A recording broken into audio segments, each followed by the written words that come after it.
Isang jeepney driver si Raymond. Nagbaboundary lamang siya.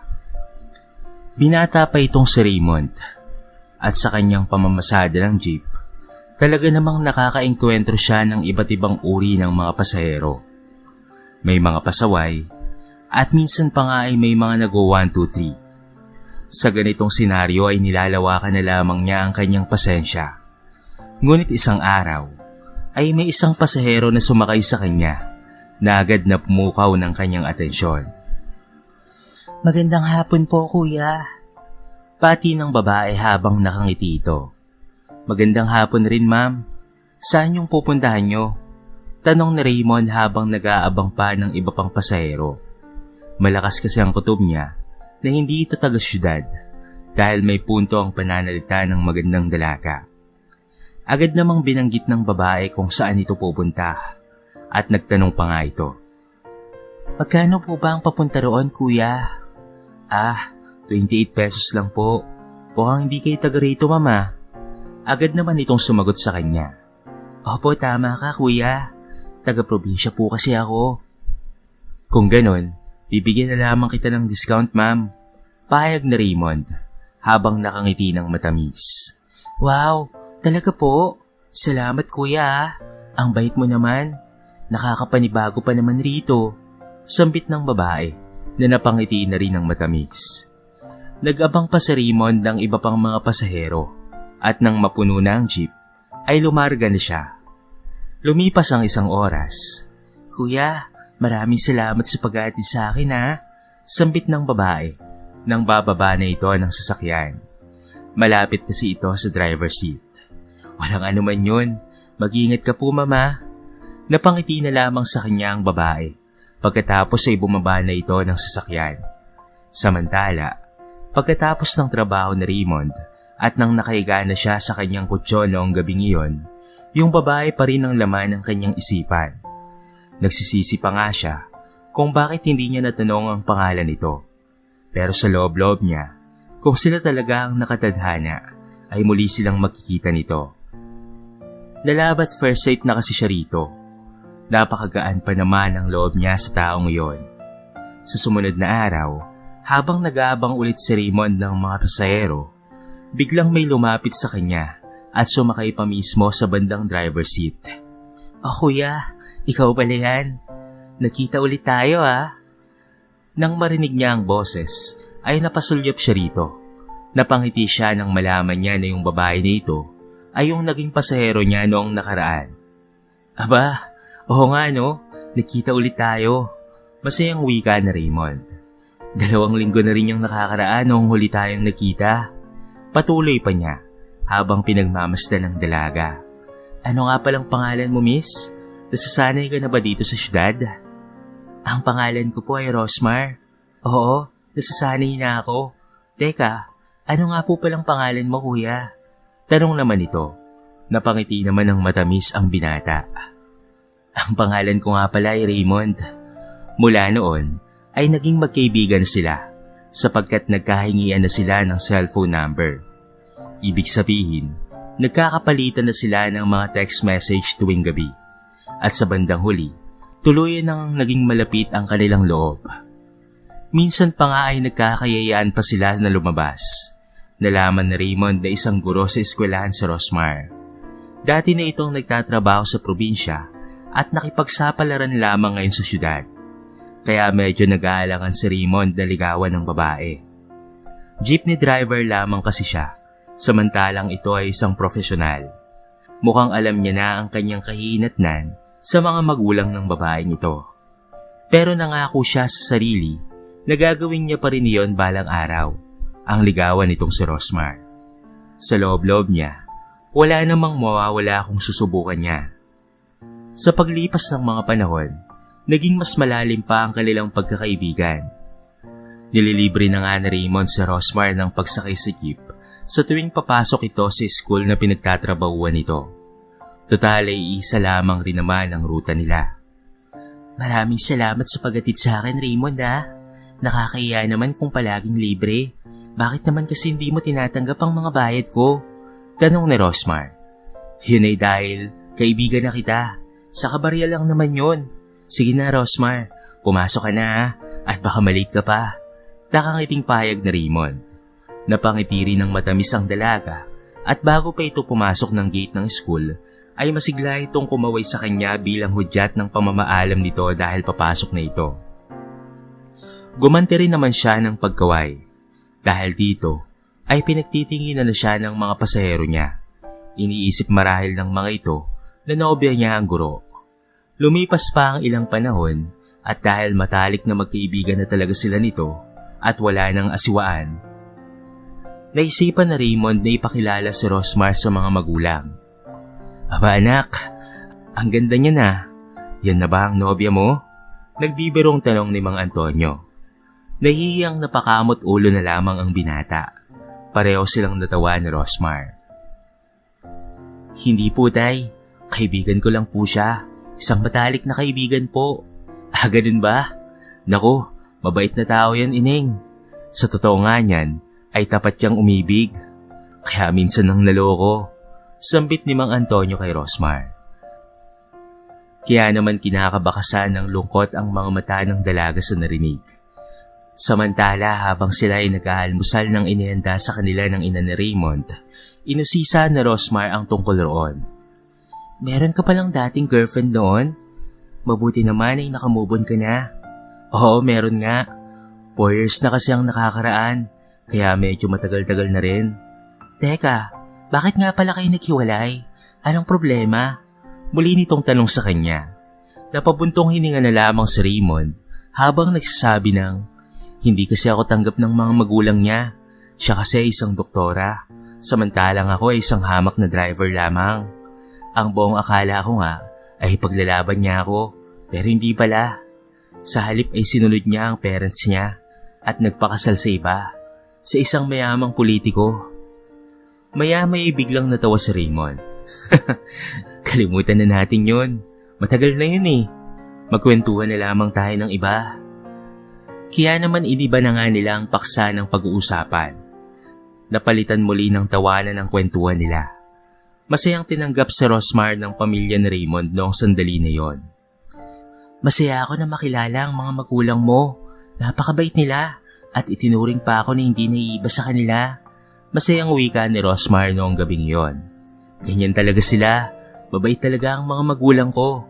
Teka, kailan naman ako makakabisita sa bahay nyo para makilala ko rin naman ang pamilya mo? Tanong ni Raymond. Hindi naman kaagad nakasagot ang dalaga. Siguro Raymond, sasabihin na lang kita kapag nagpunta na sila sa apartment ko ha. Alam mo naman di ba, na taga-probinsya pa sila? Ay, oo nga pala, nakalimutan ko. Malayo nga pala ang pamilya mo. Sige, yun na nga lang ang gawin mo Rosmar. Ingat sa pag-uwi ha, at maraming salamat sa pagpunta. Gusto mo bang ihatid na kita sa inyo? Alok pa ng binata. Agad namang umiling ang dalaga at ang sabi nito ay kaya niya na raw. Kaya hindi na siya pinilit pa ni Raymond. Dahil dito, noong gabing iyon at habang nakahiga na ang binata, iniisip niya kung para sa kanya ba talaga si Rosmar. Kung ito na ba talaga ang ipinagkaloob sa kanya ng tadhana. Pero biglang pumasok sa isipan niya na baka wala namang gusto sa kanya ang babae. Baka sinasayang niya lamang ang panahon niya rito at hanggang magkaibigan lamang sila. Pero kahit ganoon, ay umaasa siya na magkagusto pa rin si Rosmar sa kanya kahit na isang jeep na driver lamang siya at hindi isang profesional. Samantala sa kabilang dako, nang nasa apartment na si Rosmar, ay tinawagan siya ng kanyang ina sa cellphone. O anak, nandito si Norbin, yung manliligaw mong engineer. Inahanap ka niya. Kaso wala ka naman dito eh. Bakit kasi ayaw mo nang manatili na lamang dito anak? Malaki naman ang bahay natin at maraming mga mahanap na trabaho dito. Bakit yan pa?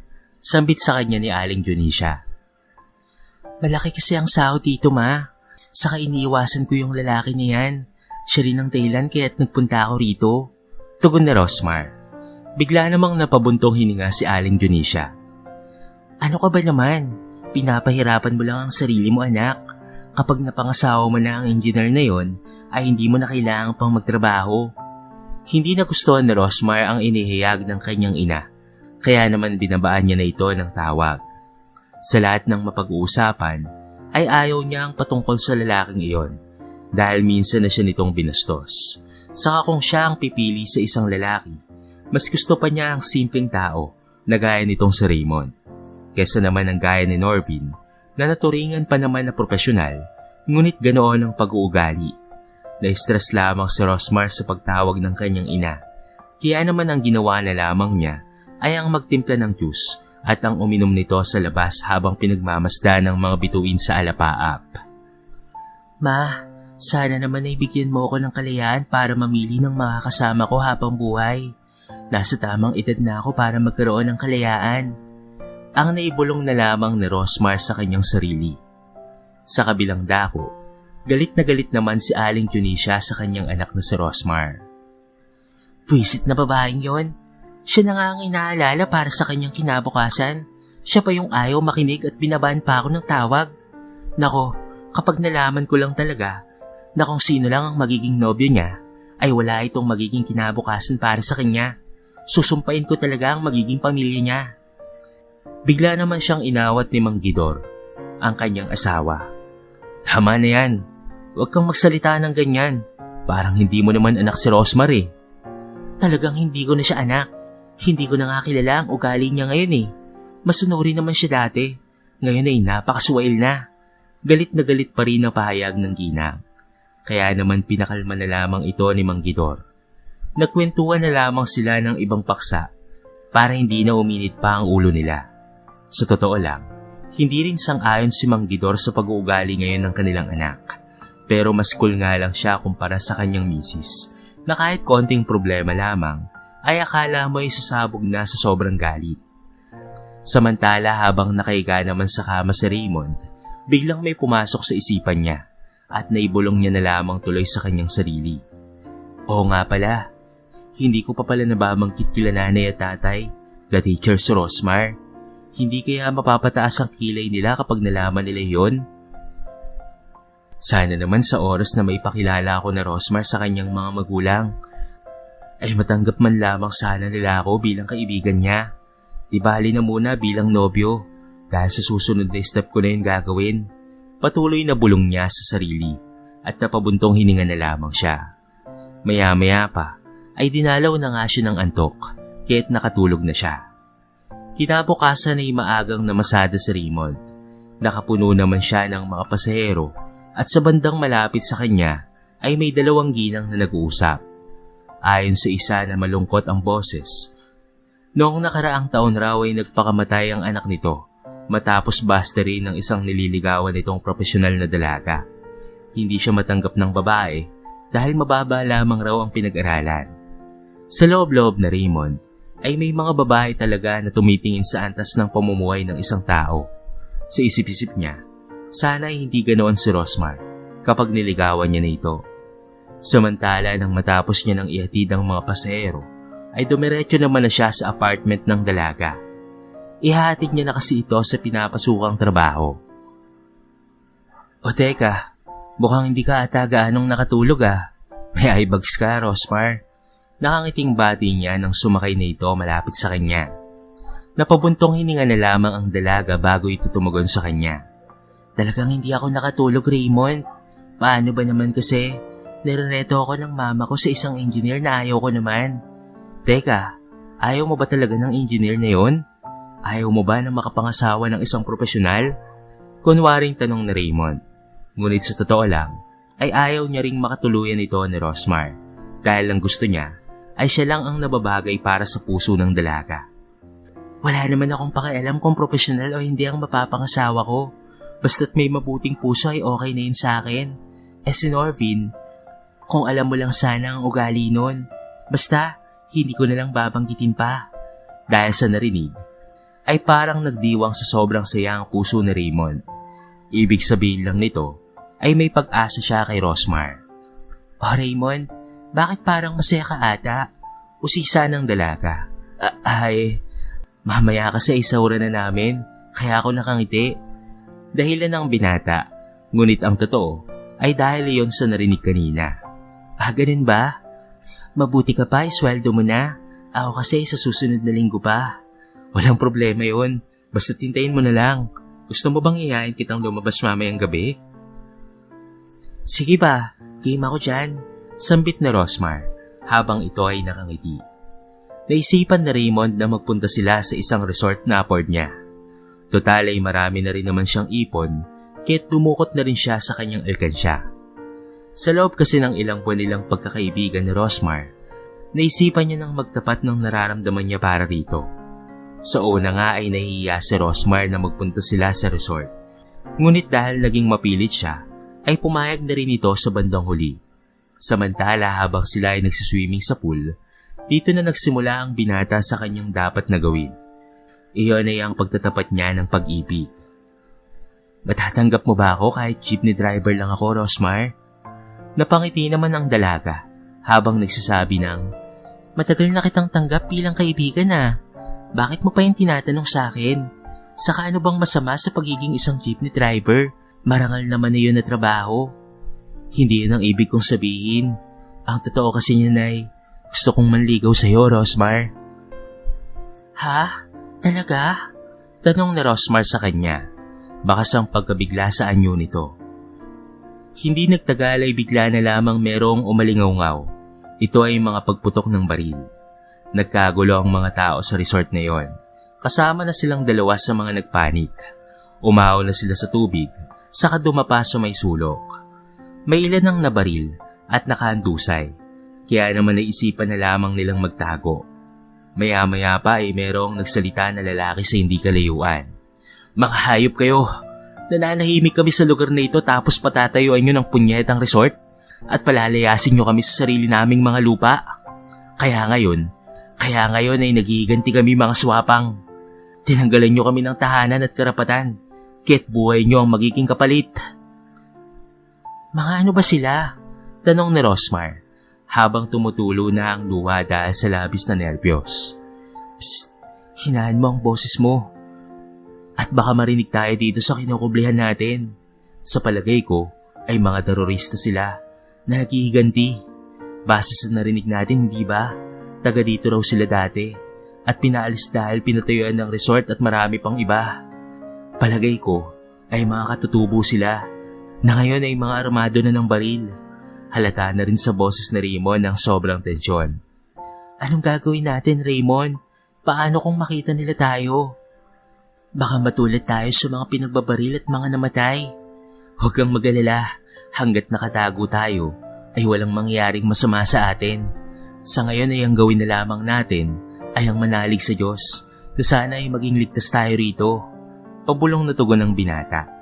Samantala ay patuloy lamang ang mga putukan at sigawan ng mga tao. Ang mga gwardiya naman sa resort ay nakikipagsabayan na rin ng barilan. Ngunit mas malakas ang kalibre ng baril ng mga terorista at marami pa ang mga ito. Dahil dito ay maraming nalagas na mga security guard. Yung mga tao namang nagtatangkang lumabas ng resort ay binabaril ng mga masasamang loob. Kaya naman mas lalong nataranta ang magkaibigan. Nagtungo sila sa pinakasulok at pinakamadilim na pwesto ng lugar para hindi sila makita ng mga terorista.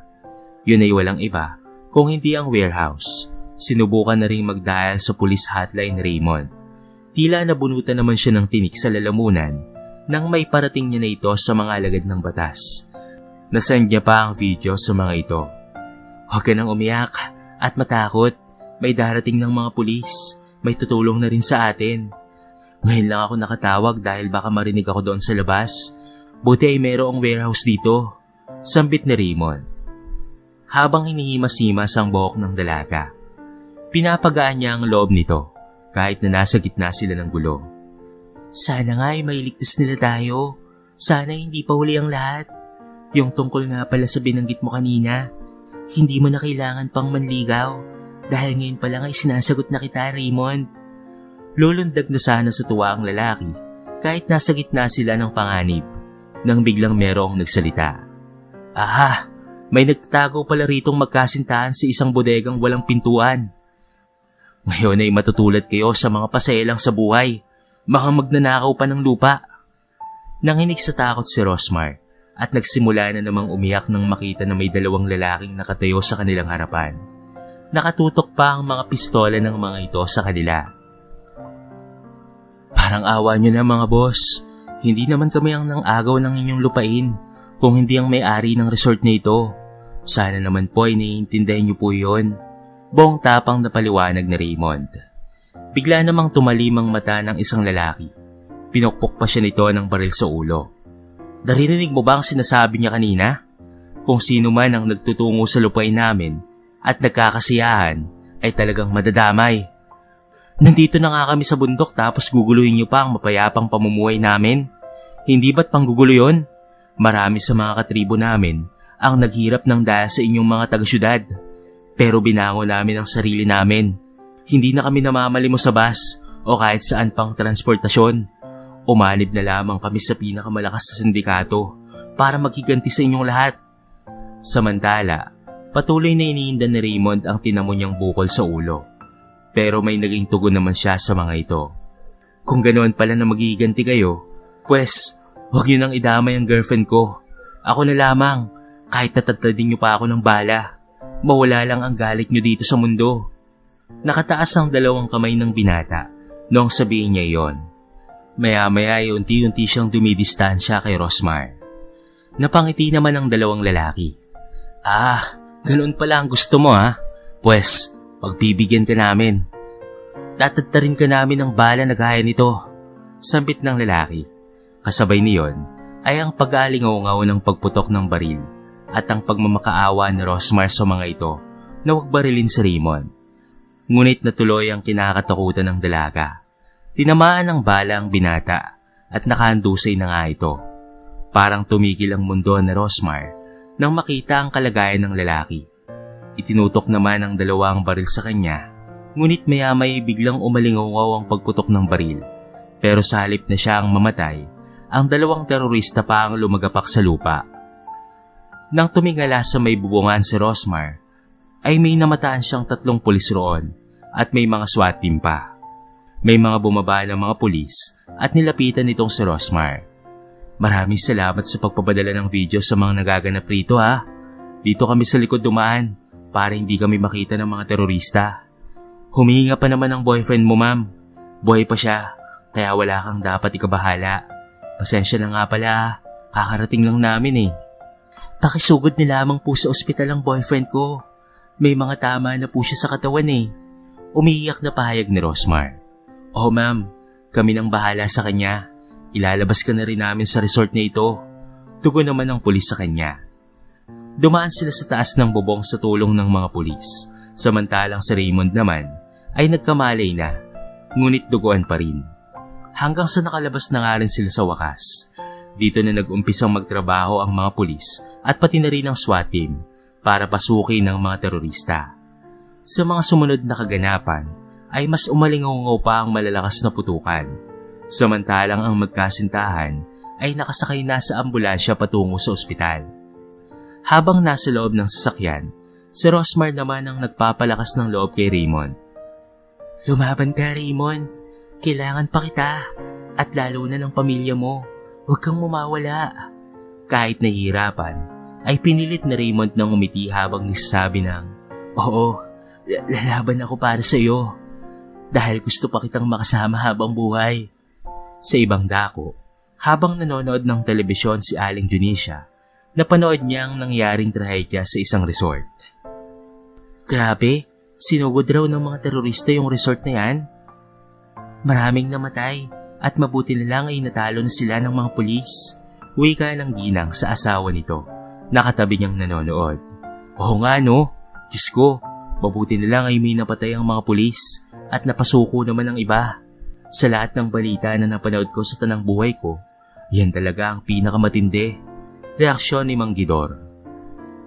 Ayon kasi sa balita, mga katutubo raw yan na umanib sa pinakamalakas na sindikato sa buong bansa. Inagawan raw sila nood ng lupa at tinayuan ng malawak na resort. Ngayon ay nagiganti sila kahit marami ang nadamay. Napailing si Mang Gidor sa paliwanag ng misis. Pambihira naman kasi ang mga negosyante na yan. At wala nga silang hawak na titulo ng lupa. Pero pagmamay-ari naman yan ng mga ninuno ng mga katutubo na yan. Mas matagal na silang naninirahan sa lupain yan. Sana naman ay igalang yun ang mga negosyante para walang magiganti na gaya ng mga nangyari na ito. Ay nako, nakaka-stress ang balita. Kumusta na kaya si Rosmar, mahal? Maya-may tanong ni Aling Dionisio sa asawa. Namimiss mo na siya kaagad? Kakatawag mo lang noong nakaraan ah. Abay bakit hindi mo tawagan para malaman mo? Suwestiyon nito sa kanya. Sige, tatawagan ko. Kinakabahan kasi ako mula pa kanina. May ibsan lang siguro ito kapag nakausap ko na ang anak natin. Ano ka ba naman? Palaging ligtas ang anak natin. Wala kang dapat na ikabahala. Sambit ng lalaki na walang kamuang-muang na si Rosmar rin pala ay nadamay sa nangyaring gulo sa resort. Samantala, nang tawagan ni Aling Dionisio ang anak, labis itong nagulat sa naging kalagayan nito ngayon. Ano anak? Kasama ka sa resort na yon? Diyos ko, mabuti at nakaligtas ka. Opo ma, nakaligtas ako nang dahil sa boyfriend ko. Ibinuwis niya ang buhay niya para lamang sa akin. Tugon ng dalaga sa kabilang linya. Mabuti na lamang talaga ay nagkaroon ka ng mabait na boyfriend anak. Teka, ligtas rin ba siya? At sino ba ang lalaking yan? Anong trabaho niya? Tanong ng ginang.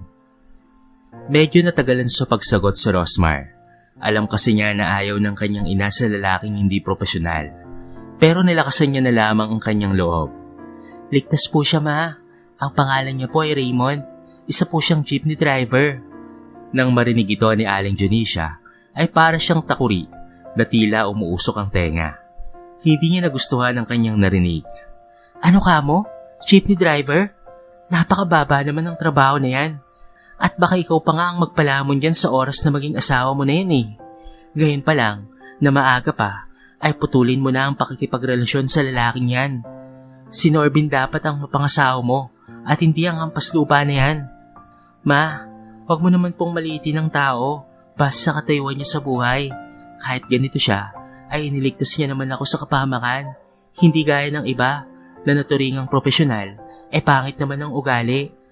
At kung tinawagan mo ako ma, patungkol sa lalaking yan, ay mas mabuti nang putulin mo na lamang ang tawag nito. Sambit na Rosmar sabay end niya ng call. Napabuntong hininga na lamang siya habang binabantayan ng nobyo sa pagamutan.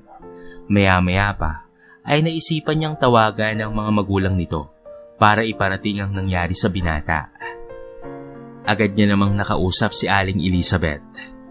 O diba, ikaw yung kaibigan ng anak ko Ineng? Abay napatawag ka ata. Opo, ako nga po. Pero wag po sana kayong mapipigla tita ha. Si Raymond po kasi ay may masamang nangyari sa kanya. Ano? Saang ospital yan? At pupuntahan ko. Hindi na nakapagtanong pa si Aling Elizabeth kay Rosmar kung anong nangyari nang dahil sa sobrang pag-aalala sa anak. Binanggit naman ng dalaga ang lokasyon ng pagamutan. Agad naman itong nagpunta sa ospital kasama si Mang Antonio. Noong naroon na ang mag-asawa, ipinaliwanag niya kung ano ang nangyari rito. Tinanggap naman ng maluwag ng dalawa ang nangyaring disgrasya. Pabuti naman at sa kabila ng mga tama niya ay buhay pa rin siya. Sambit ni Aling Elizabeth habang tumutulo ang luha sa mga mata. Hindi pinabayaan ng Diyos ang anak natin mahal. Ineng maraming salamat sa pagbabantay kay Raymond ha. Makakauwi ka na at baka nag-aalala na rin sa iyo ang mga magulang mo. Payag naman ni Mang Antonio. Dito na lamang po muna ako tito. Malayo po kasi ang parents ko at mag-isa lamang po akong umuwi sa apartment. Hayaan niyo munang bantayan ko muna ang anak niyo dahil boyfriend ko na po siya ngayon. Tugon ni Rosmar na siyang ikinagulat ng dalawang matanda. Kailan pa naging kayo Ineng? Saka nagising na ba ang anak ko kanina? Tanong ng ginang. Kanina lang po naging kami. At opo, nagising po siya kanina. Natutulog lang po siya sa ngayon. Ang sabi naman po ng doktor, matapos tanggalin ang mga bala sa kanyang katawan, ay stable na raw po ang lagay niya. Wala na pong dapat na ipag-alala. Gumaan naman ang pakiramdam ng mag-asawa nang marinig nila iyon. Sige iha, sa ngayon ay bantayan muna natin siya. Salamat sa Diyos dahil sa kabila ng lahat, may awa pa rin siya sa atin. Wika ni Mang Antonio. Maya-maya pa ay nagising na rin si Raymond. Nay, Tay, nandito pala kayo. Bati ng binata.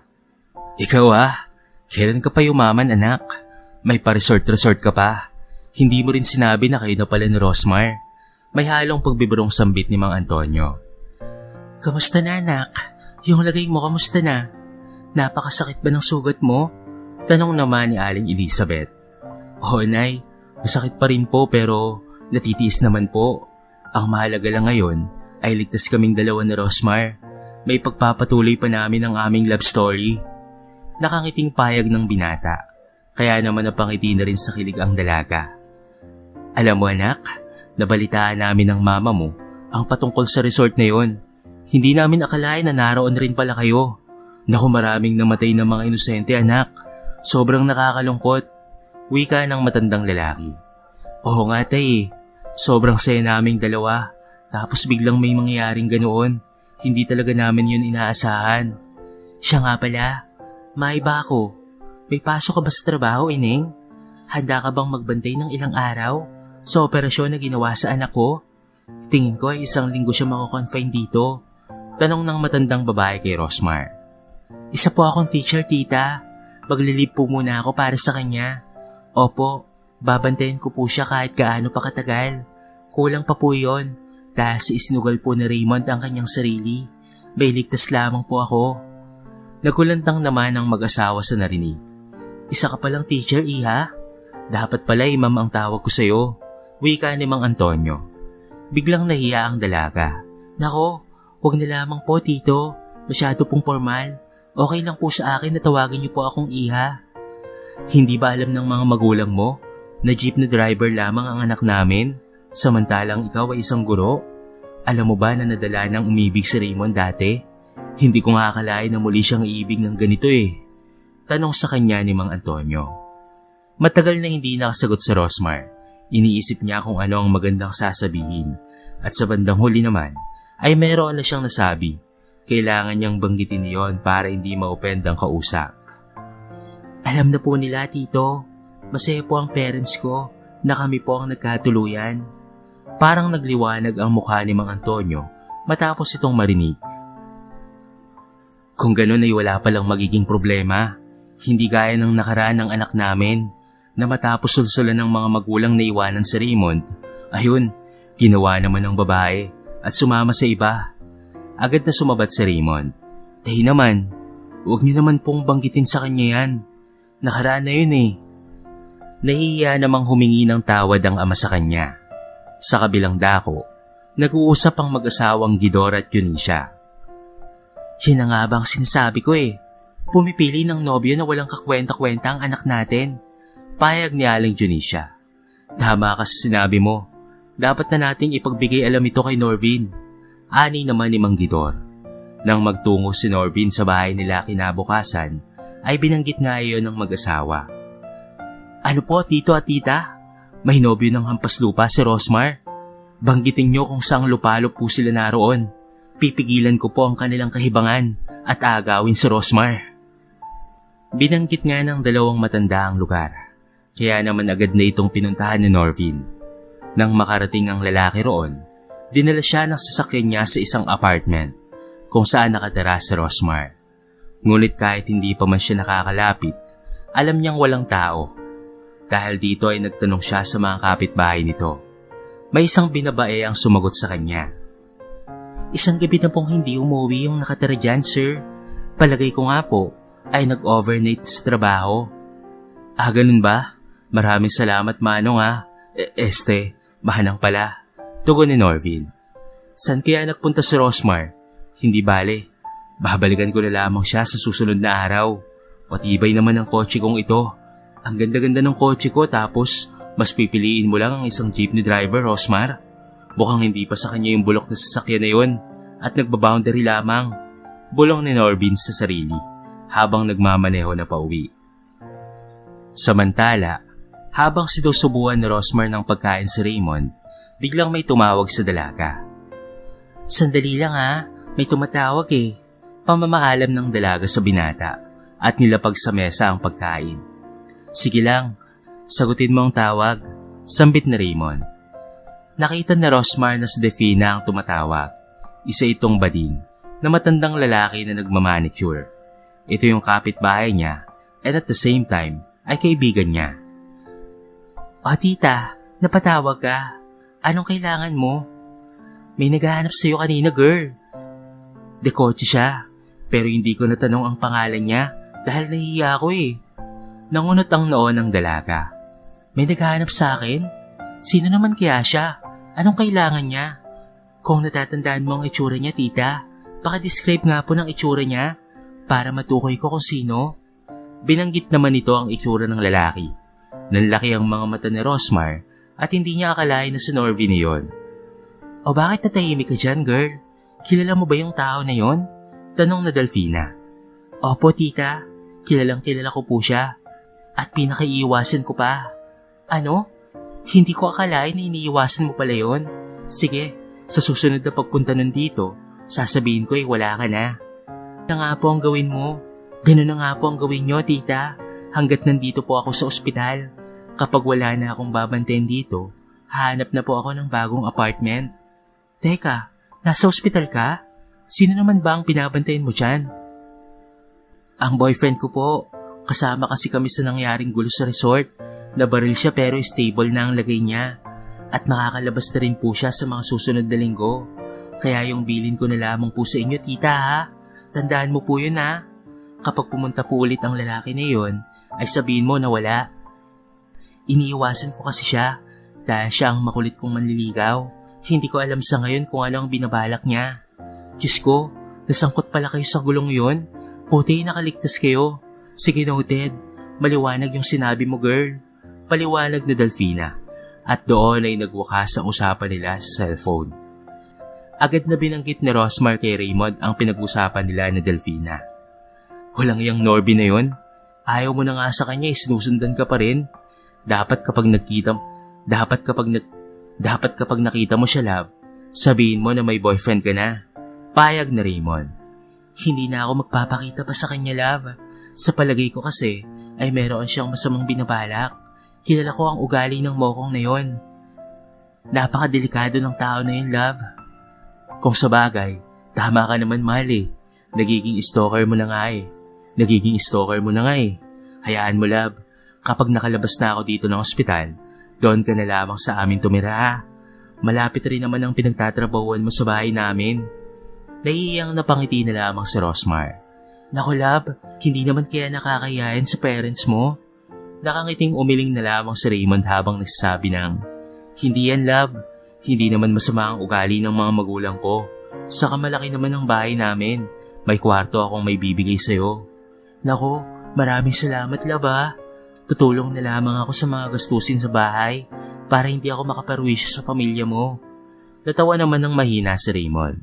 Perwisyo? Huwag kang magsalita ng ganyan. Hindi ka magiging perwisyo sa amin. Saka ikaw naman ang mapapangasawa ko balang araw eh. Natatawang wika ni Raymond. Love, hini-hini lang sa pagtawa ha. May tahi ka pa at baka sumakit yan. Nakangiting wika naman ni Rosmar. Kinuha naman ni Raymond ang kanyang kamay at hinalikan nito.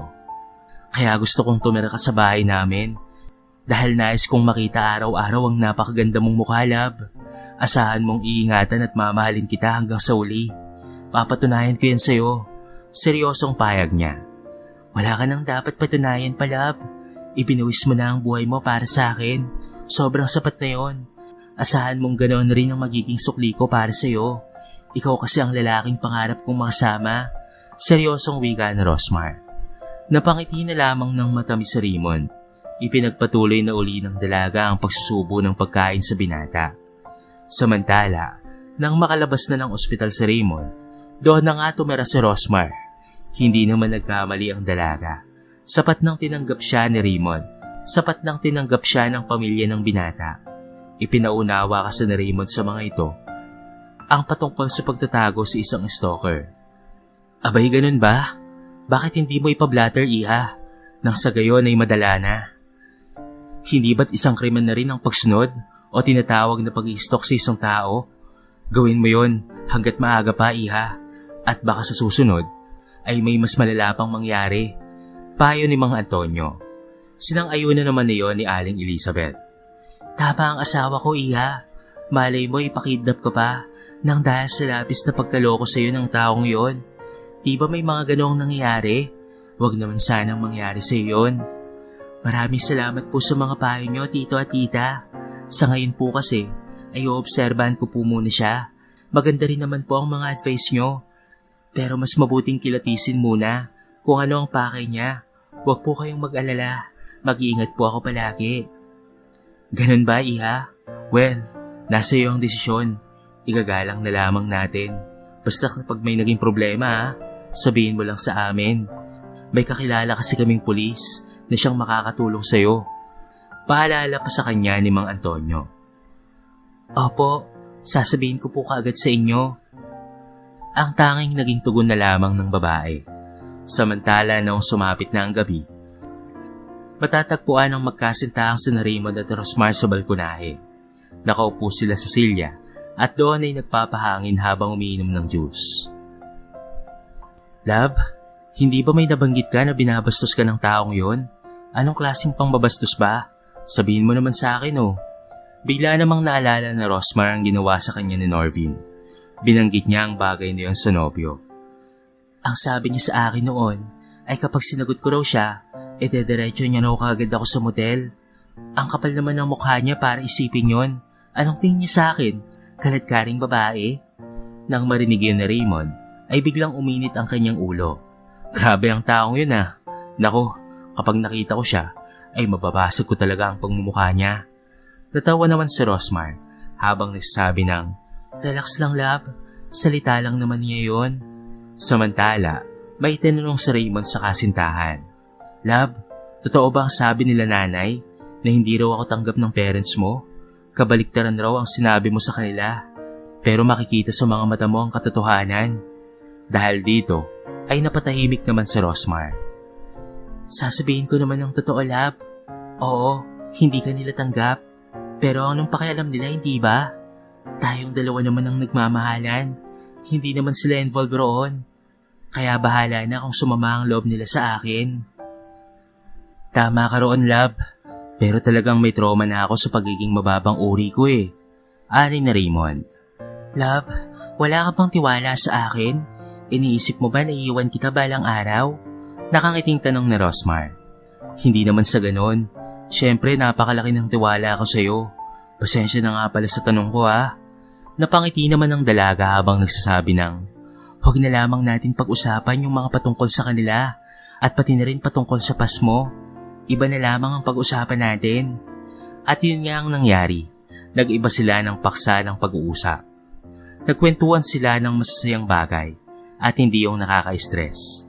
Nang matapos na silang magkwentuhan, nagkanya-kanya na silang pumasok sa kanilang mga kwarto para matulog na.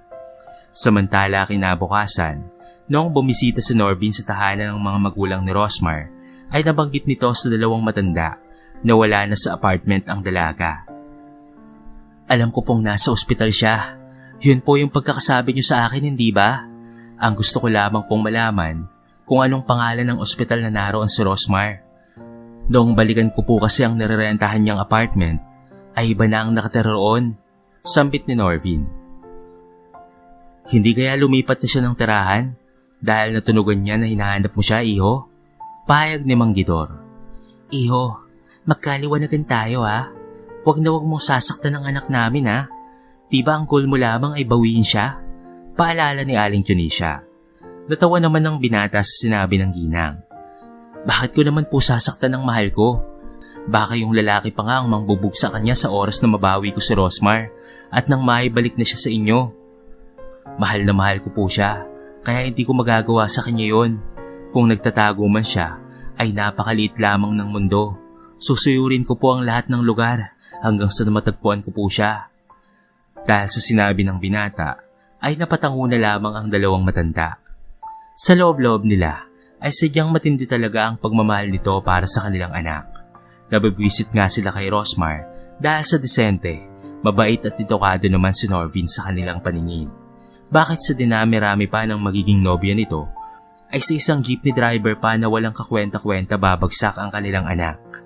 Kaya sang-ayon sila sa kagustuhan ni Norvin na bawiin at iuwi si Rosmar.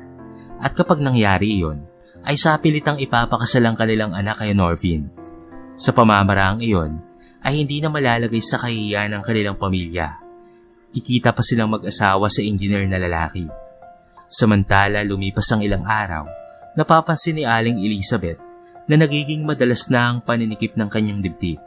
Halos araw-araw na siyang nahihirapang huminga, kaya naman nabanggit niya ito sa kanyang mister, sapagkat labis na siyang nababahala para sa kanyang kalusugan.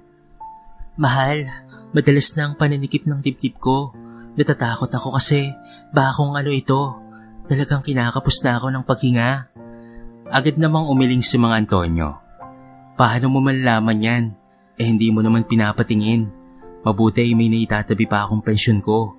Magbihis ka na muna dahil ipapacheck up kita sa doktor. Sasamahan kita. Nang mapatingin na nga si Aling Elizabeth, napag-alaman na barado nga ang puso nito dahil dito ay naresetahan nito ng gamot. Binawalan na rin ito na kumain ng hindi makakabuti sa kanyang kalusugan. At syempre, pinapaiwas na rin siya sa stress. Maaari raw kasi siyang atakihin sa puso kapag dinidibdib ang mga problema. Sumusunod naman si Aling Elizabeth. Lumipas ang 2 buwan, ay nakabalik na ulit sa pamamasada ng jeep si Raymond. Ganap na kasing magaling ang kanyang mga sugat. Marami na ring nakakakilala sa kanya ng mga pasahero dahil noong nasa ospital pa siya, ay may nagtungo na reporter para bigyan siya ng panayam patungkol sa nangyari sa isang resort. Naipalabas na rin ito sa national television kaya't marami ang nakapanood. Mabuti na nga lamang ay hindi nahagip ng kamera si Rosmar. Kung hindi, ay makikita ito ni Norvin. At mabuti na lamang rin, walang nabanggit na balita patungkol sa kanyang lokasyon. Ang tanging nakakakilala lamang sa kanya ay ang mga taga-lugar nila. Kaya hindi siya nababahala na baka matunto ni Norvin. Samantalang si Rosmar naman ay mapayapang nagtuturo sa paaralan na kanyang pinapasukan. Ang hindi alam ng magkasintahan, kaya hindi muna naghahanap si Norvin dahil marami pa itong inaasikaso. Sa loob-loob nito, ay paglalaanan rin sila ng panahon kapag may oras na. Samantala noong sahuran ulit nila Raymond, niyaya niya ulit si Rosmar na mag-date sila. Nako baka mamaya ay may mangyari ulit ha? Pabirong wika ni Rosmar kay Raymond. Wala yan, sa parke na lamang tayo ngayon o hindi kaya ay sa restaurant. Matawa-tawang pahayag ni Raymond. Napagkasunduan nga nilang magpunta roon. Total ay day off naman nila pareho. Marami silang ginawa sa buong araw na yon. Kumain sa restaurant, manood ng sine, at maglibot-libot sa parke. Hanggang sa sumapit nga ang gabi, naisipan nilang maupo sa isang bench. Alam mo ba, Rosmar Love? Akala ko hindi na ako muling magkakaroon ng girlfriend. Napangiti naman ang dalaga at nagtanong sa binata. Bakit mo naman nasabi yan? Napagtagumpayan ko na kasi ang labanan ng trauma ko. Kaya eto, hindi na ulit ako nag-iisa. Napangiti ang dalaga at tinawakan ng kamay ng binata. Talagang hindi na maulit ang trauma mo na yon. Hindi kita iiwanan kahit ano pa ang mangyari. Kahit ang sarili ko pang mga magulang ang madlang. Basta ako, sinusunod ko na lamang ang nararapat sa puso ko. Ang pumili ng disenteng lalaki na gaya mo para mahalin ko sa habang buhay. Sobrang naantig ang puso ni Raymond sa binitawang salita ni Rosmar sa kanya, kaya niyakap niya ito ng mahigpit. Samantala, sa ibang dako noong umuwi na si Norvin sa kanilang bahay at noong nakahiga na siya sa kama habang nagyoyosi, ay biglang may sumagi sa kanyang isipan. Mahirap hanapin si Rosmar. Meron na akong mabisang gagawin para makita siya. Mapapasakin ka rin, Rosmar. Tamang-tama. Dahil wala na akong gagawin sa susunod na araw. Nakakising bulong ni Norvin sa kanyang sarili habang naghihit-hit buga sa sigarilyo. Dumating na nga ang araw na yon. Nagtungo siya sa dating apartment ni Rosmar. Wala na nga po dito si Rosmar. Iba na nga po yung nakatira dito oh. Kahit tignan mo pa. Irritableng pahayag ng bading na sa Delfina. Biglang napabungis si Norvin. Sino ba ang nagsabing siya ang sadya ko ngayon? Alam kong wala siya rito. Paliwanag ng lalaki. Yun naman pala eh. Bakit nandito ka pa? Nandito ako para dukutin kang baklita ka. Sambit ni Norvin, sabay dukot ng panyo na nilagyan niya ng pampatulog. Itinakip niya ito sa ilong ng bakla. Makailang ulit pa itong pumalag at nagwala. At dahil sa tapang ng gamot, unti-unti na nga itong nakatulog. Dahil payat naman ang bakla, samantalang siya ay malaki ang katawan, binuhat niya ito at ipinasok sa kanyang kotse. Ikaw ang magiging kasangkapan ko para malaman ko kung nasaan si Rosmar. Nakangising pahayag ni Norvin habang nagmamaneho patungo sa kanyang desisyon. Mabuti na lamang ay walang taong nakakita sa ginawa niyang pangdurukot, kaya masasabi niyang naging maayos ang kanyang trabaho. Maya-maya pa, ay biglang tumawag ang kanyang kaibigan na si Brandon. Kamusta na tol? Nadakip mo na ba ang syokla? Hindi mo na ba kailangan ng tulong? Hindi na tol, dahil nakuha ko na siya. Salamat na lang ha. Eksperto na ako sa ganito. Alam mo naman di ba, kidnapper ako at yun ang trabaho natin. Nanduruko tayo sa mga mayayamang tao at magmamani ransom sa mga kaanak ng nabiktima natin. Kaya tawang-tawa na lamang talaga ako dahil napaniwala ang mga mukhang perang mga magulang ni Rosmar na engineer ako. Dahil sa kanyang sinabi, natawa tuloy ang kanyang kausap sa kabilang linya. Yun pa talaga ang napili mong trabaho ko no ha? Teka, bakit hindi yung mga magulang ang dukutin mo para lumitaw at magpakita sa'yo si Rosmar? Tanong ni Brandon. Sa totoo lang ay naisip ko na rin yon, pero alam kong sa baklang ito ay solve na ang problema ko. Tugon ni Norvin. Ganun ba? Ikaw ang bahala. Ang tanging naging tugon na lamang ni Brandon. Nang makarating na sa bahay si Norvin, ay dinala niya sa Delfina sa warehouse ng kanyang tahanan. Doon ay walang awa niya na itong iginapos. Noong magising na nga ito, ay pinagmumumura siya nito. Hayop ka! Pakawalan mo ako dito! Huwag mo akong rapin! Ayoko sa mga manyakis at pangit na kaya mo. Natawa naman si Norvin sa sinabi ng bakla. Dinampot niya ang latigo at makailang ulit niya itong hinataw. Parang unggoy naman ang paraan ng pagdaing ni Delfina. Sobrang hapdita ng kanyang balat at ang nais niya ay makawala sa pagkakagapos. Bakit kita pagkakainteresan? May butas ka ba? Ayoko sa daanan ng dumi dahil nakakadiri. Dinampot kita para tanungin kung nasaan ba si Rosmar. Dahil kung hindi ka aamin, papaulanan kita ng latigo hanggang sa maging kulay strawberry ka na. Pagbabanta niya rito. Sabi ngang wala akong nalalaman patungkol sa kanya. May kanya-kanya kaming buhay, kaya wala akong pakialam sa kanya. Palaban na tugon na Delfina. Dahil dito ay mas lalo niyang nilakasan ang paghataw ng latigo sa katawan nito. Halos mamaos naman sa kakasigaw ang bakla. Nilagyan pa ni Norvin ng alkohol ang mga pantal niya, kaya mas lalong tumindi ang pag-apti nito. Naglabas na rin siya ng patalim para sindakin ito. Magsasalita ka ba o hindi? Dahil hindi ako nagbibiro, talagang puputulin ko ang daliri mo sa mga kamay. Hindi ako magsasalita dahil wala naman talaga akong nalalaman. Patayin mo na lamang ako dahil wala kang mapapala sa akin. Palaban pa rin na pahayag na Delfina habang nagpupumiglas. Lumapit naman si Norvin sa kanya. Itinapat nito ang talim ng kanyang kutsilyo sa kanyang daliri at sinugatan nito. Dito na pagtanto ni Delfina na nagsasabi nga ito ng totoo. Kaya naman ikinanta niya na lamang ang kanyang mga nalalaman.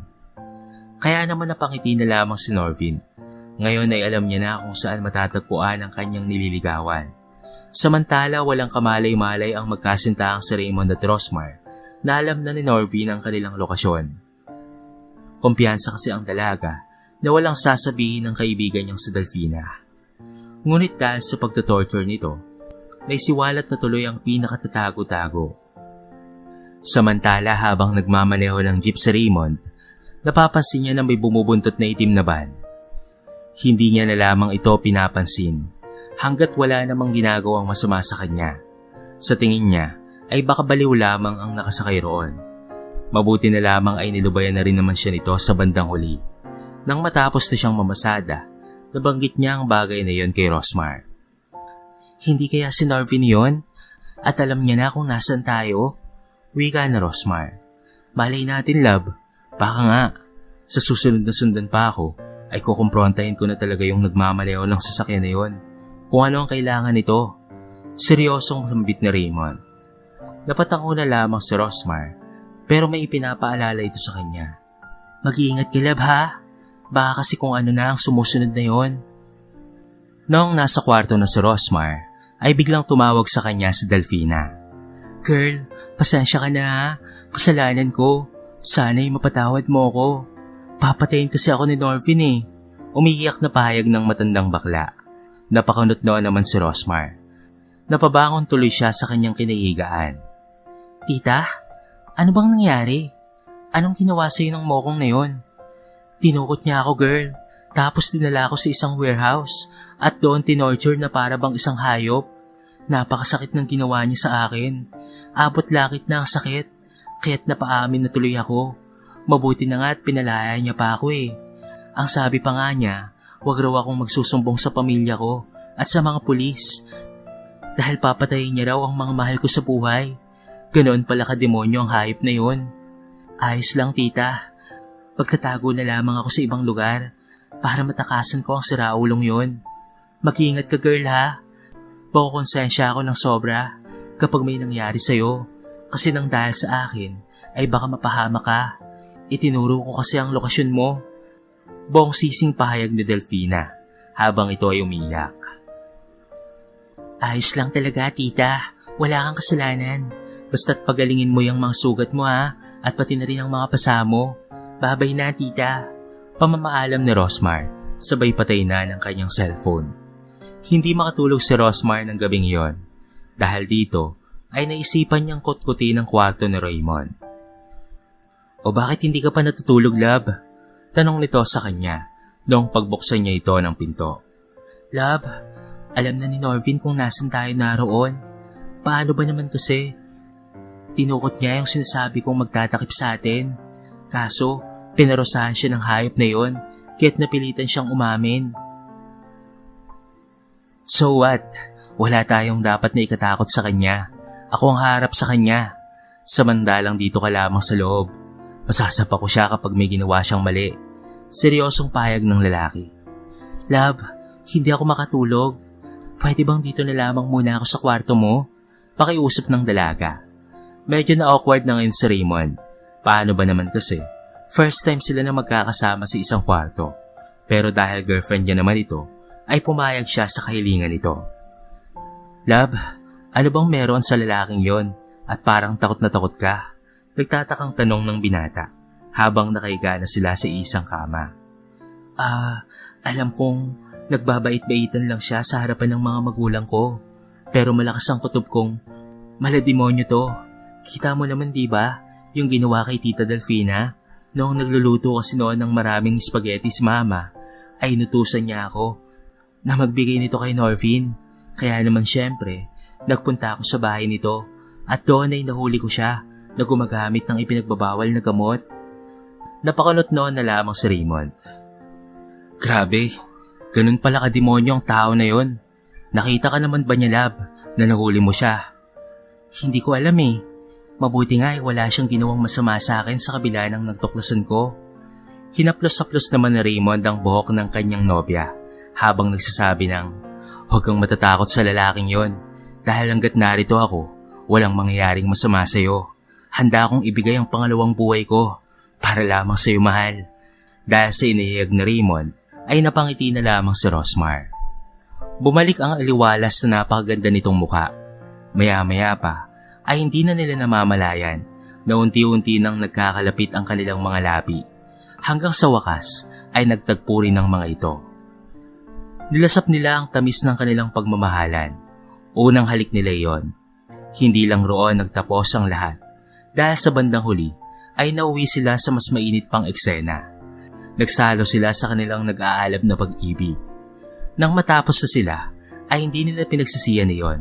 Paano ba naman kasi ay pareho nilang ginusto yon at syempre ay nagmamahalan naman silang dalawa.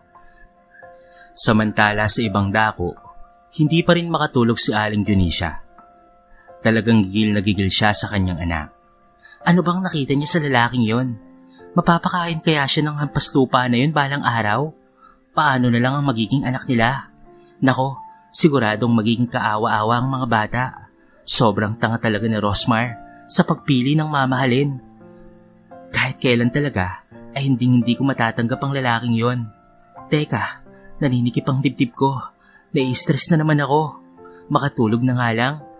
Sobrang tanga mo, Rosmar. Bulong ni Aling Dionisio sa kanyang sarili. Nakatulog naman siya kahit napakalaki ng sama ng loob niya. Samantala sa ibang dako ulit ay nagbabalak ng pumunta si Norvin sa lugar nila Raymond. Uuwi akong kasama ka, Rosmar. Seryosong wika ni Norvin sa sarili. Nagdala na rin siya ng baril. Noong makatulog na si Rosmar, biglang naawa si Raymond sa kasintahan. Paano ba naman kasi? Ay labis itong nababahala sa maaaring kahantungan kapag natuntun na sila ni Norvin. Bumangon si Raymond mula sa pagkakahiga at naupo sa kama. Naisipan niyang tumawag sa Panginoong Diyos dahil batid niyang ito na lamang ang makakatulong sa kanila. Panginoong Diyos, ikaw na po ang bahala sa lahat. Gabayan mo po kami ni Rosmar. At sana ay huwag matuntun ni Norvin ang lugar na aming kinaroroonan. Mahal na mahal ko po kasi ang nobya ko. Ayaw ko siyang nakikitang nababalisa. Mas gusto ko po siyang nakikitang masaya. Alam ko po na hindi niyo kami pababayaan dahil ikaw po ang Diyos na makapangyarihan sa lahat. Amen. Taos pusong pagdarasal ng binata at makaraan nito ay umiga na nga siya at niyakap ng maigpit ang kasintahan. Samantala habang binabaybay ni Norvin ang makipot na kalsada, nagulat siya nang biglang may humarang na 2 itim na kotse sa kanyang daraanan. Nabwisit siya dahil alam niyang talagang nananadya lamang ito. Tinukot niya ang kanyang baril at lumabas siya ng sasakyan. Mga hayop kayo! Ano bang mga problema niyo ha? Bakit kayo paharang-harang sa dinaraanan ko? May problema ba kayo? Pasasabugin ko yung mga bungo niyo eh. Pagbabanta niya sa mga nakasakay sa kotse. Nagtaka siya dahil hindi man lamang natinag ang mga ito. Hindi sila umabante. May lumabas pa na 2 lalaki sa isang kotse at nagulat na lamang siya sapagkat may hawak-hawak ang mga itong mahabang baril. Karnap to! Isuko mo ang kotse mo sa amin. Dahil kung manlalaban ka, ay talaga namang mabubutas ang buong mong katawan at babaha ng malapot na dugo sa kalsadang ito. Nakikita mo ba ang kotseng yon? Sa loob nun ay may nakatutok na sniper sa ulo mo. Kaya ano pang hinihintay mo? Ibigay mo na sa amin ang napakaganda mong kotse. Teka, paalala ko lang ha. Sa maling galaw mo lang ay impyerno na ang bagsak mong hayop ka. Pagbabanta ng isang lalaki sa kanya. Pinagpawisan ng malapot si Norvin. Hindi niya alam kung ano ang gagawin. Kaya sa bandang huli ay sinuko niya na lamang ang sariling sasakyan. Luhang naglakad ang lalaki pa uwi sa tahanan. Tinangay rin ng mga kalalakihan ang nag-iisa niyang armas dahil dito ay hindi niya mapupuntahan sa Rosmar. Tinamaan nga naman ng kamalasan no? Mga punyetang karnaper yun. Sa susunod na makikita ko ulit kayo ay may kalalagyan na kayo sa akin. Sayang ang sasakyan ko. Grabe, mga walang hiya sila. Sambit ni Norvin. Kaya napaiyak na lamang siya sa sobrang pagkabwisit. Samantala habang natutulog si Raymond, wala siyang kamalay-malay na dininig na ng Diyos ang kanyang mga panalangin. Hindi natuloy ang masamang binabalak ni Norvin. Kinabukasan habang nagmamaneho ulit ng jeep si Raymond, nakikita niya sa review mirror na talagang may bumubuntot sa kanya. Naisipan niyang iparada sandali ang jeep sa isang tabi para ito ay kanyang kumprontahin. Boss, napapansin ko na kahapon ka pa bumubuntot ah. Ano po bang may tutulong ko? Tanong na Raymond sa nakasakay ng sasakyan. Hanggang sa bumaba naman roon ang isang matangkad na lalaki. Nakasuot ito ng desente, may hawak na tungkod at mababa kasi itsura nito na may sinabi ito sa buhay. Malaki ka na pala, iho. Talagang napakabilis ng panahon. Nangunot ang noo ni Raymond. Labis kasi siyang nagtataka kung sino ang taong ito. Nakakasiguro naman siya na hindi ito kilala ng kanyang mga magulang. Mawalang galang na po pero sino po ba kayo? Bigla namang gumuhit ang pagtataka sa anyo ng matanda matapos niyang banggitin iyon. Sandali, hindi pa ba nababanggit sa iyo ng iyong mga magulang? Tanong nito sa kanya. Sige po, mahiwan ko na po kayo rito. Baka po inaakala niyo lamang nakakilala niyo ako. Sige po, kailangan ko na pong bumalik sa pagtatrabaho. Magalang na pamamaalam na Raymond. Noong naglalakad na nga siya patungo sa jeep na pinapasadahan niya, ay pinigilan siya ng matandang lalaki na wag na munang umalis. Pero tuloy-tuloy lamang siya at hindi niya ito pinakinggan. Nang makasakay na nga siya sa sasakyan, ay umalis na nga siya sa lugar na iyon. Sino kaya yung matandang lalaki na yun? Para naman atang kilala niya ang buo kong pagkatao. Mamaya nga itatanungin ko si nanay at tatay patungkol roon. Wika niya sa kanyang sarili. Nang makauwi na nga siya noong gabi, wala namang naisagot ang kanyang mga magulang. Makalipas ang ilang linggo, merong naging sorpresa si Rosmar sa kanya. Ano bang meron, love? At niyaya mo ako na magpunta dito sa park? Mabuti na lang ay pareho nating day off ngayon. Nakangiti at nagtatakang tanong ni Raymond sa kasintahan. Meron kasi akong magandang balita sa iyo, love. Halata sa mukha ni Rosmar ang matinding pananabik. Ano bang balita yon? Dali, sabihin mo na. At na akong malaman eh. Buntis ako, love. Magiging tatay ka na. Dahil sa narinig, ay halos lumipad sa kakalundag itong si Raymond. Masayang masaya siya dahil sa nalaman. Hindi niya kalain na yung minsan lamang nila na ginawa ay makakabuo na kaagad sila ng isang supling. Kaya sa pag-uwi nila sa tahanan ay masayang ibinalita ito ni Raymond sa kanyang mga magulang. Maging ang mga ito ay labis na galak sa nabatid. Sa wakas ay magkakaapo na rin sila. Ipinarating rin ni Rosmar ang patungkol roon sa kanyang parents. Naglakas loob na kasi ang dalawa na magpunta roon sa probinsya. Sobrang galit na galit si Aling Dionisha nang marinig iyon. Ang kakapal ng mga mukha nyo na pumunta pa rito para ibalita yan? Ikaw lalaki na hampas lupa. Mapapakain mo ba ang anak ko? Baka ikaw pang maging palamunin niya, ha? Sambit ni Aling Dionisha habang dinuduro-duro sa mukha sa Raymond. Nanginginig pa ang daliri nito at halatang galit na galit sa kanya. Huwag naman po kayong magsalita ng ganyan, tita. Mapapakain ko po ang anak nyo kahit ganito lamang po ako. Pero hindi ko naman po kayo masisisi kung bakit ganyan po ang tingin nyo sa akin. Hindi naman talaga ako profesional gaya ng iba. Sambit na Raymond. Nangangatwiran ka pang hampas lupa ka. Lumayas kayo sa harapan ko. Ngayon din. At tatandaan mo itong lalaki ka, ha? Kahit kailan ay hindi kita matatanggap. Dahil si Norbin lang ang gusto kong mapangasawa ng anak ko. At hindi ikaw. Napakababa mong uri ng tao. Nakakahiya ka. Wala akong may pagmamalaki sa mga kamag-anak dahil ganyan ka kawalang kwentang lalaki. Pagtataboy ni Aling Dionisha sa kanya. Kahit nasagad na sa buto ang mga pinagsasabi nito, ay naging maayos pa rin naman ang pakikitungo ni Raymond. Sige po, mauna na po kami. Maraming salamat po sa pagpapasok sa amin dito sa bahay niyo, tita. O sige, umalis na kayo dito. Mga hayop kayo. At ikaw, mabahong jeepney driver. Huwag mo na ulit ipapakita ang pangit at naglalangis na pagmumukha mo sa amin, ha? Bulyaw naman ni Mang Gidor kay Raymond. Sa kabila ng mga binanggit nito, at bago sila umalis, ay umuko pa si Raymond bilang tanda ng pagbibigay galang niya sa parents ng kanyang pinakamamahal. Napakasakit ng sinabi ng mga ito sa kanya, ngunit kailangan niyang magpakumbaba para ipakita kay Rosmar na hindi siya bastos sa mga ito. Pasensya ka na kay na mama at papa, love. Hindi ko akalain na ganoon pala ang sasabihin nila laban sa'yo. Wika na Rosmar nang makauwi na sila. Wala yun, love. Sanay naman na ako. Umaasa lang naman talaga ako na sana'y matatanggap rin nila ako balang araw. Tugon ni Raymond. Samantala dahil wala nang sasakyan si Norbin na ginagamit niya para maghanap buhay, dahil isa siyang mandurukot, naghirap siya ng sobra at natunto na rin siya ng mga pulis. Matagal na pala siyang wanted ngunit magaling lamang na magtago. Ikinagulat ni Mang Gidor at Aling Dionisha nang malaman ng totoo nitong trabaho. Hindi pala ito totoong engineer, kung hindi isa pala itong kidnapper. Nabalitaan rin niyon ng magkasintahan at maging sila ay nagulat. Kaya pala mahusay siyang dumukot ng mga tao, gaya na lamang ng kaibigan mong si Delfina na pinarusahan niya pa. Ngayon, love, sabihin mo si Tita Delfina, ha, na magsampa ng kaso kay Norbin para naman mas lalo pa siyang mabulok sa bilangguan. Wala na siyang dapat na ikatakot pa dahil nakakulong na ito. Payo na Raymond. Sige, love, ganun nga ang gagawin ko. Alam mo ba, love, sobrang saya ko dahil malaya na ako sa stalker na gaya ni Norbin na yon. Masaya ako na malaman sa iyan, love. Nabunutan ka na ngayon ng tinik sa dibdib.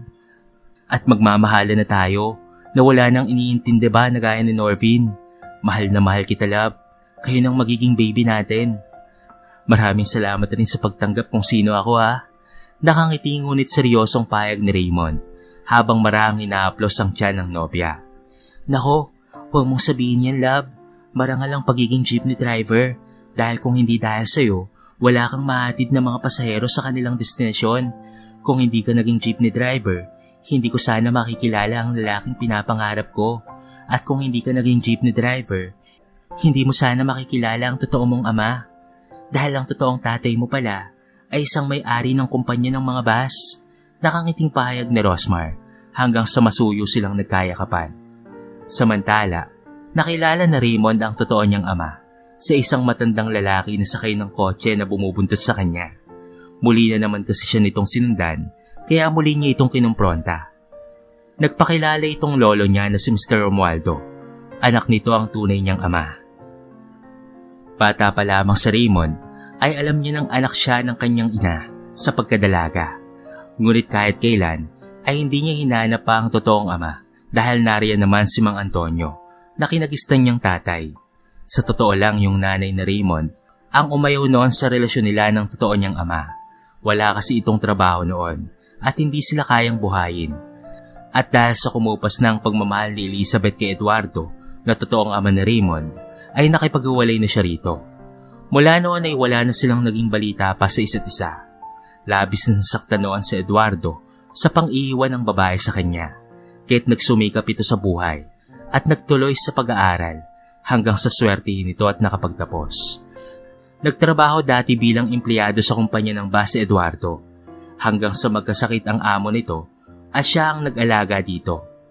Dahil wala itong pamilya, bago mamatay ipinamana sa kanya ang kumpanya, kaya mula noon ay siya na ang nagpapatakbo nito. Nalaman na Eduardo ang patungkol kay Raymond nang dahil sa balita tungkol sa resort. Matatandaan na banggit na Raymond na in-interview siya ng media at napalabas ito sa national TV. Sa pamamagitan ng lukso ng dugo at ang gitnang pangalan na Raymond na mababasa sa telebisyon, nalaman na Eduardo na siya ang nawawalang anak na gusto niyang makita. Hanggang sa pinasubaybayan si Raymond ng kanyang ama sa pamamagitan ng kanyang lolo, hanggang sa nangyari na nga ang makilala na Raymond ang tunay niyang ama. Kaya masayang masaya si Raymond dahil wala nang kulang sa kanya. Pinag-aral siya ng kanyang ama. Total ay nakatungtong na rin naman siya ng college noon bago uminto, kaya't ipinagpatuloy na lamang niya ito. Hanggang sa makapagtapos na nga siya ng pag-aaral at nagkaroon na rin siya ng magandang trabaho at pati na rin mag-aarang kotse. Hindi na siya jeepney driver ngayon. Nagkaroon na rin siya sa wakas ng mataas na posisyon sa kumpanya ng kanyang ama. Labis siyang nagpapasalamat sa kanyang ama at mas naging close na rin sila sa isa't isa, pati na rin ang kanyang lolo. Samantala, naging housewife na lamang si Rosmar at inaalagaan na lamang nito ang 3 taong gulang nilang anak na si Jorvin. Kung kailan 3 taong gulang na ang kanilang anak, ay saka na lamang nagpakasal sina Raymond at Rosmar. Naging ingrande ang kanilang kasalan. Kompleto ang pamilya nila at naroon din sila Tita Delfina na masayang masaya para sa kanilang dalawa. Karga pa nito si Jorvin. Noong matapos na ang seremonya ng kasal, lumapit sa kanila si Mang Gidor at pati na rin si Aling Dionisha at malugod na bumati sa kanila ng best wishes. Nagpasalamat naman silang dalawa rito. Siya nga pala Raymond, anak. Patawarin mo sana kami ng asawa ko ha. Naging mapanghusga kami sa iyo noon. Minamalit ka pa namin. Palagi naming ibinibida sa inyo si Norvin at samantalang ikaw ay tinatapakan namin ng iyong pagkatao. Hindi man lamang namin nakita ang kabutihan mo. Nagkamali kami dahil si Norvin pala na isang kidnapper ang dapat naming ikinahiya at hindi ikaw na nagtatrabaho ng marangal at nagmamahal ng totoo sa aming anak. Patawarin mo sana kami, Raymond. Patawad. Buong pagsisising pahayag ni Mang Gidor. Bigla ring nagsalita si Aling Dionisha. Huwag kang mag-alala, iho. Dahil sa ipinakita mo sa amin ang kagandahang ugali sa kabila ng aming pagkakamali sa iyo, nagkaroon kami ng aking asawa ng leksyon sa buhay. Ang pagiging edukado ay matatagpuan sa isang taong bagamat kinakapos sa buhay ay nananatiling may dalisay na puso. Yung kayang iligtas ang sariling buhay para sa iba at hindi sarili lamang ang iniintindi. Yun ay walang iba kung hindi ikaw, anak. Patawarin mo sana kami. Habang binibigkas iyon ng ginang, ay tumutulo ang luha sa mga mata nito. Napangiti si Raymond habang nagsasabi ng, matagal ko na pong kinalimutan yon, ma at pa. Pinatawad ko na po kayo. Saka nandito naman po tayo para magsaya at hindi mag-iyakan, hindi po ba? Napatango na lamang si Rosmar habang nagsasabi ng, "Tama si Raymond, Mama at Papa. Magsaya po tayo dahil bagong kasal po kami. Punasan nyo na lamang po ang mga luha nyo at baka maging muta pa po yan." Mula noon ay naging masaya at payapa ang buhay nilang mag-asawa, kapiling ang napakabait nilang anak na si Jorvin. Magkakaroon na rin ito ng kapatid dahil kasalukuyan ulit nagdadalang tao si Rosmar. Samantala, yung tungkol naman sa nangyari sa resort ay naikulong na ang mga katutubo na umalip sa makapangyarihang sindikato at pati na rin mismo ang mga sindikato na yon ay naipakulong na rin sa panghabang buhay. Umabot na rin kasi ito sa Senado at pinatawan ng mga ito ng habang buhay na pagkakakulong hanggang sa mabulok nga ang mga ito sa bilangguan. Kaya kahit papaano ay masasabi ring nagkaroon na ng hustisya ang mga naging biktima sa trahedyang iyon.